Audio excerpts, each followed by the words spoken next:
Hay un tema también de fondo que tenemos que afrontar todos los ciudadanos cada 5 años, en el caso de las elecciones presidenciales, cada 4 años, en el caso de presidentes regionales y alcaldías. ¿Y qué pasa? Nosotros estamos hartos como ciudadanos de que la gente mienta en su hoja de vida cuando se presenta una candidatura. ¿Está en capacidad el Jurado Nacional de Elecciones de afrontar una situación de esta naturaleza? Estamos hablando de más de 1.000 o 1.000 y pico, no sé exactamente la cifra, pero más de 1.000 candidatos en todo el país, por ejemplo, para esta próxima elección. Y nosotros lo que queremos es que no nos mientan, que por lo menos partamos del hecho de que lo que dice en una hoja de vida sea verdad. Pero hemos visto pues que ha pasado absolutamente de todo. La gente, para ser elegida, en realidad no necesita de mucho, así que no necesitaría inventar si es que tiene un bachillerato o si no acabó la secundaria. Lo que tiene que decir es la verdad y finalmente el ciudadano sabrá si vota o no vota por esa persona.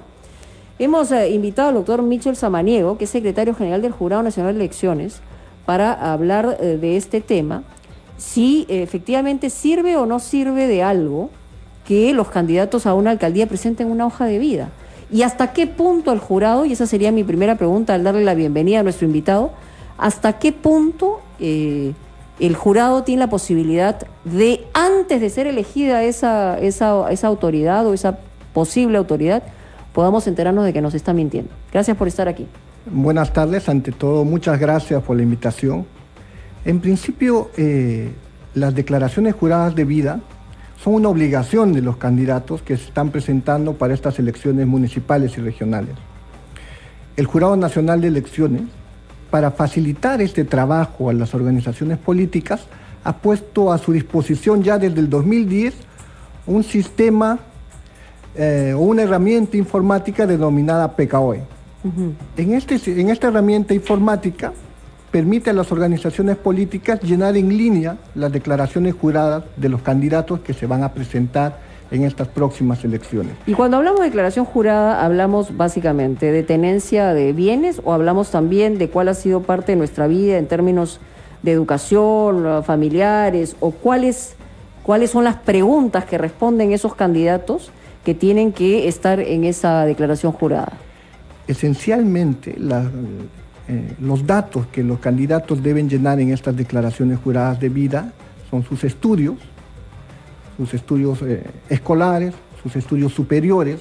Se han dado casos que han falseado esta información. Tienen que establecer... Tenemos uno muy reciente. Sí. Tienen que establecer ahí si tienen sentencias condenatorias por delito doloso. Si tienen procesos judiciales, no. Solo si tienen sentencias fijas. Claro. O sea, es por eso que, por ejemplo, los presidentes regionales que están en cárcel preventiva tienen derecho a candidatear. Claro, exactamente, porque constitucionalmente se respeta el principio de la presunción de inocencia y por lo menos hasta ahora no hay ninguna norma que prohíba a algún candidato con proceso judicial participar en un proceso electoral. Lo que pasa es que si una vez que es elegida esta autoridad, sí hay una causal de suspensión por tener un mandato de detención. Por eso, cuando un presidente regional o un alcalde se le dicta mandato de detención, lo que hace el Jurado Nacional de Elecciones, previa a la evaluación del Consejo Municipal, es suspender a ese alcalde o a esa autoridad regional. Pero en el caso de presentarse, no hay este supuesto de tener un proceso... Ahora, el tema de la declaración jurada es una especie de acto de fe. O sea, en realidad se supone que hay una intención sincera y honesta de parte del que escribe esa declaración jurada. Pero ¿cómo hacemos para saber a tiempo si es que son unos sinvergüenzas? Porque el problema está en que cuando ya elegimos a esta autoridad, estamos fregados, ¿no? Sí. Hay dos temas en este punto.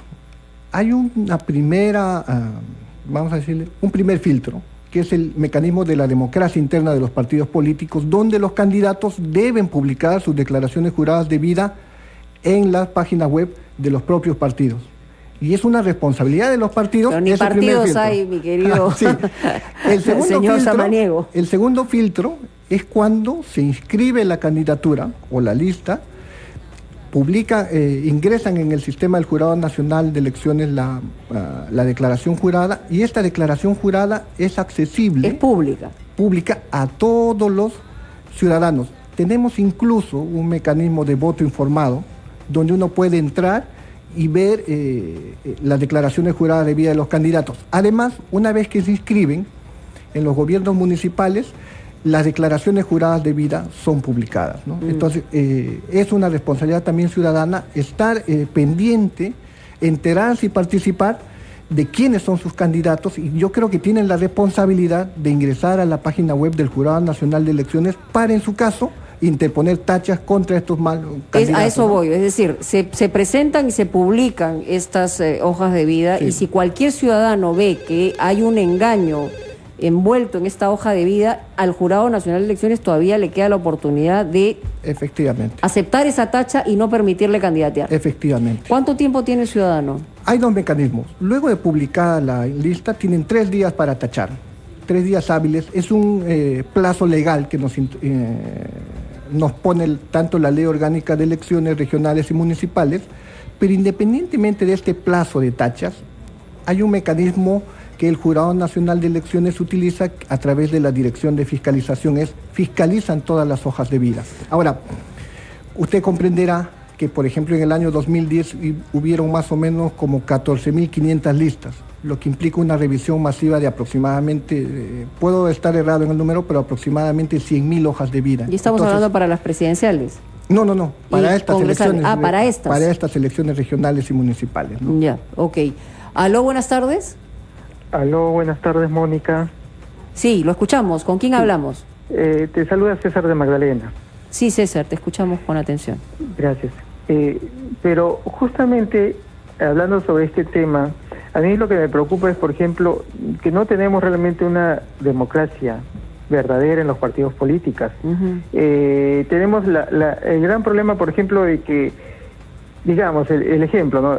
Castañeda va a postular a Lima, pero a dedo está llevando por su partido al alcalde de San Juan de Miraflores, al alcalde de San Juan de Lurigancho, al alcalde de Rímac, y las bases no han habido realmente elecciones, han ido como invitados. Entonces, ¿de qué estamos hablando ahí?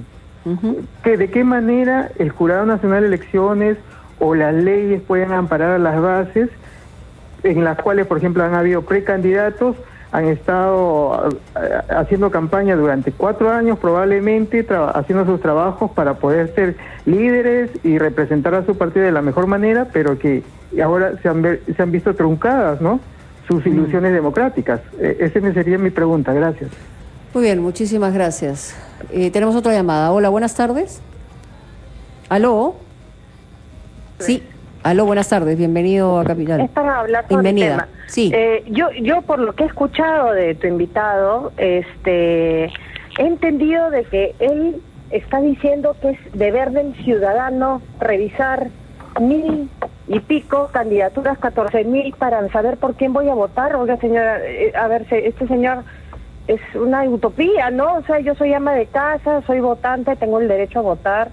Soy ama de casa, tengo hijos, trabajo. O sea, ¿en qué momento yo voy a estar revisando 14.000 o 1.000? Eso debe ser un derecho ya de un ciudadano votante, de que esto debe estar corroborado, que estos señores están diciendo la verdad.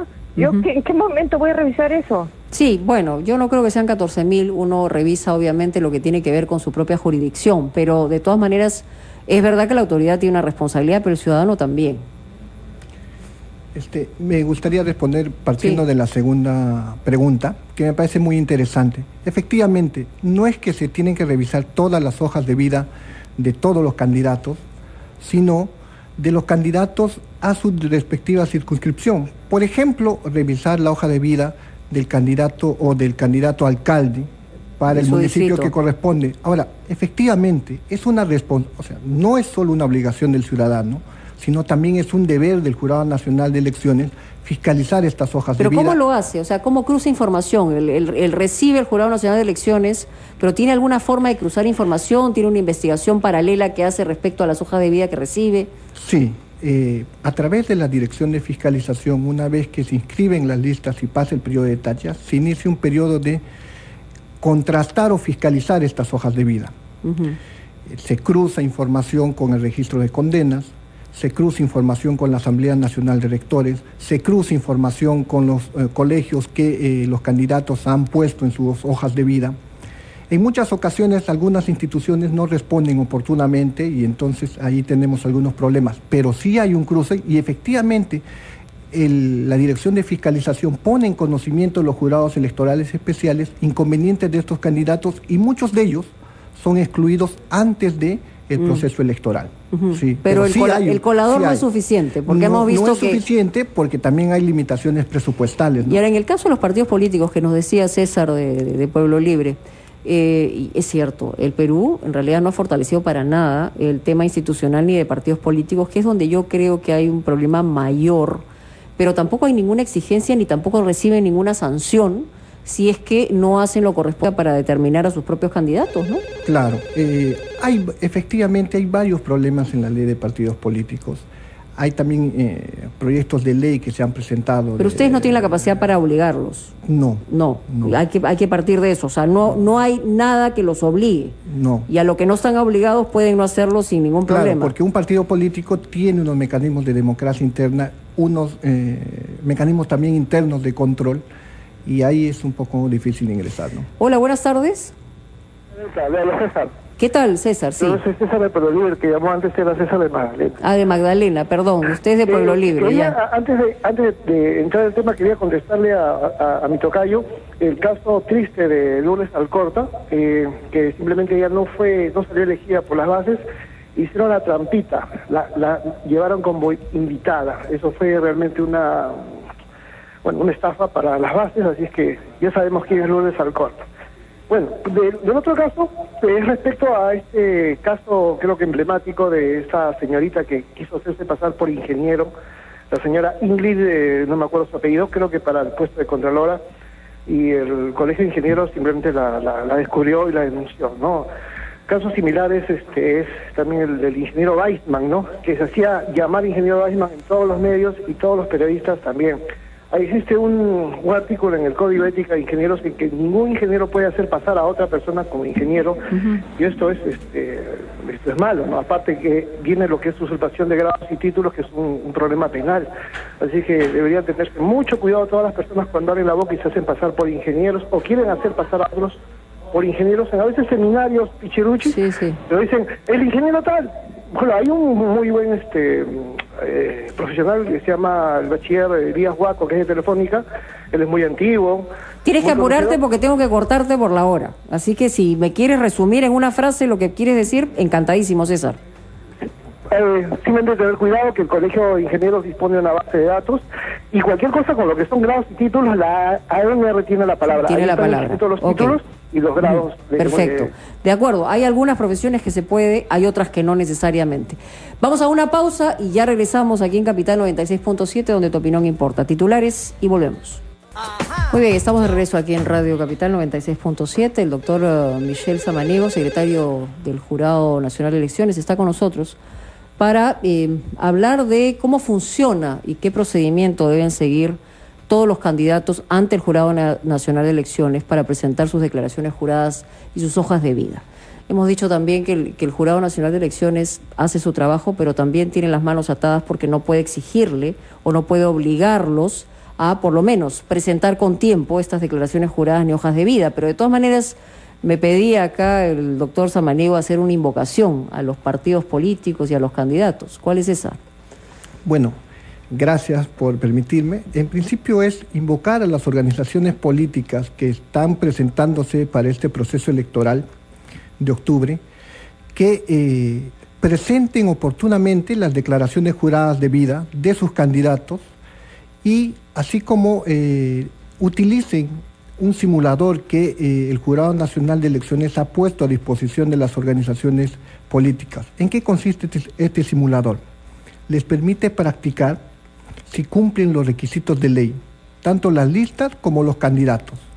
Por ejemplo, si cumplen las cuotas nativas, la cuota de género, la cuota joven, y ahí pueden practicar la conformación de sus listas. También pueden practicar si ingresando el nombre del candidato, si este cumple los requisitos de ley para poder ser un candidato válido. Es muy importante que utilicen este simulador para que no tengan no solo problemas de tacha, sino para que no tengan problemas al momento de presentar la lista definitiva y sean observados por los jurados electorales especiales. Bueno, normalmente buscan el último minuto, también es un tema cultural, pero también es un tema de sinvergüencería, porque claro, en el último minuto va a ser más difícil que se pueda verificar la información y ya está sobre la marcha la elección. Sí. Y como yo decía al principio, lamentablemente el jurado no tiene cómo obligarlos a hacer una cosa distinta, porque está dentro del plazo de ley y mientras dure hasta las 12 de la noche de ese día, que es el 7 de julio. 7 de julio, pues pueden presentar estas declaraciones. Aló, buenas tardes. Hola. Aló. Aló, bienvenido a Capital. ¿Con quién hablamos? Hola, Manuel. Manuel, lo escuchamos. Yo quisiera preguntar, bueno, razonando en lo siguiente, ¿no? Una vez que se elaboran todas las listas, todo eso, y a nuestro parecer no nos conviene ninguna. No hay ninguna opción que el pueblo pueda decirse que este menú que nos han preparado, toditos son lo mismo. No nos gusta. No nos gusta y no queremos ir a votar. No hay una opción de haya una cantidad de votos donde yo sé que tal cantidad de ausencia genera que se anulen las elecciones y vuelva a generarse una nueva elección donde sí pongan personajes probos, honestos, tiene cosas.